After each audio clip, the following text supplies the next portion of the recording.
Look, would I rather not spend the next 4 months there? Of course not. But it is what it is.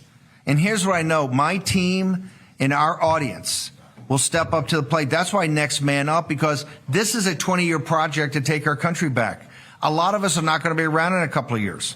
President Trump is 78 years old and had the burden of the world put on him, including being not just a company strip, but in a couple of weeks he's going to be sentenced to prison. Donald Trump, who gave us 3.5, 4 years of peace and prosperity as president. This is how out of control it is.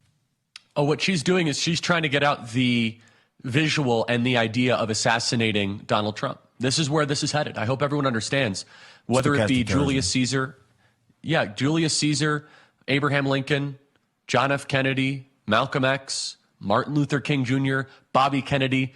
Assassinations of major political leaders are nothing new. And yet we've kind of been immune to that for a couple of decades. We have been warning about this for months. Now, the very interesting question is, will they try to kill Joe Biden or Donald Trump? That's the interesting question. Which one right now is a bigger threat to them?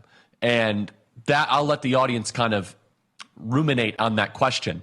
But we've been warning about this for quite some months. This is why the Next Man Up philosophy is so important, and why we wanted to do the show with you, Steve, as a show of force, is that you take one out, 100 more appear. You take one out, 1,000 more appear. You take one out, 10,000 more appear. You take one out, we give more money. You take one out, we register more voters. You take one out, is that it only actually makes us stronger. You see, there are 3 different ways to analyze political movements or to categorize them.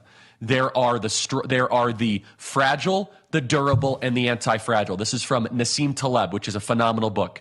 The fragile.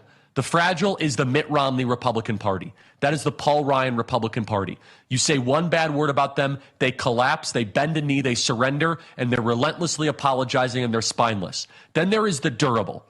The durable is the best of the conservative movement prior to Donald Trump.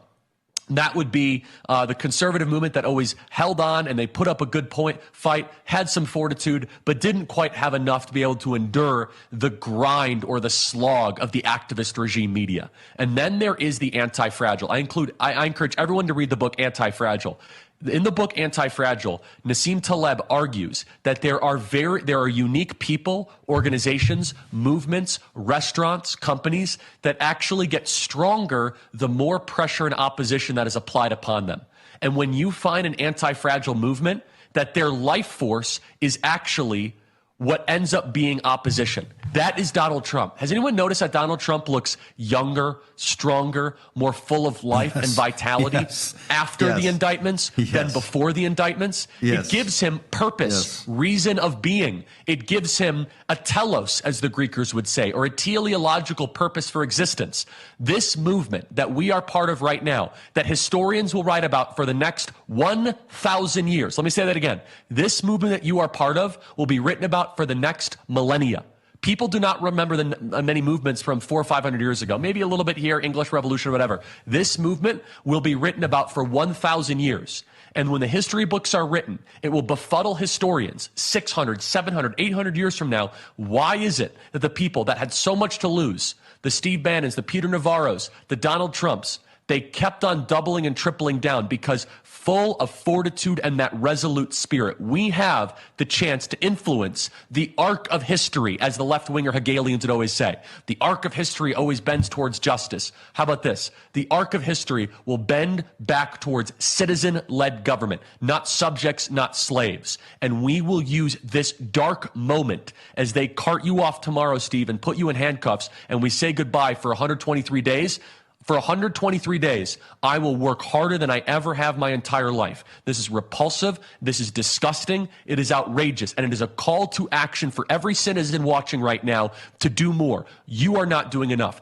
I am not doing enough, because one of our on-field commanders is getting taken off for 123 days. What are we going to do about it?